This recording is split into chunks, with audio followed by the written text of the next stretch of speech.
This is what 3 resistors will look like when placed in series. When placing these resistors, it's important to keep the resistors in the same row. The resistors that we used are all 12 kilo ohms. And the multimeter that we will use is set on 20 kilos in the ohm section. First, we have to measure and record the resistance as R for each of the resistors, giving us about 12.21 kilo ohms. Now, just continue recording the ohms of the other resistors as R2 and R3. And you'll notice that they all have the same value because we used 12 kilo ohm resistors. Next, find the value of the ohms across all 3 resistors and record what you get, which is 36.6 kilo ohm.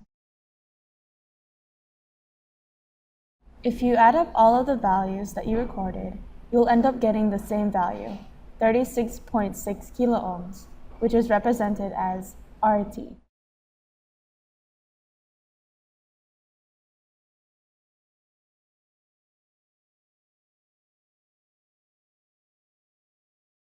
This is what resistors in parallel will look like, and it's important to keep the legs of the resistors all in the same row, as shown. Now, measure the resistance in each of the resistors, and you'll notice that the value of the resistors are decreased from what they initially were, which was 12 kilo ohms to about 4 kilo ohms. The value is decreased because, unlike the resistors in series, the electrons in the resistors are going through 3 pathways of resistors, since they are all in the same row instead of just one. So, if you continue finding the values of the other resistors, you will see that you'll get the same amount for all 3, which is 4 kilo ohms. You can also calculate the total resistance by using the formula for total resistance in parallel circuits, which is shown above. And we will let R1, R2, and R3 represent the values of each of the resistors, which is 12 kilo ohms.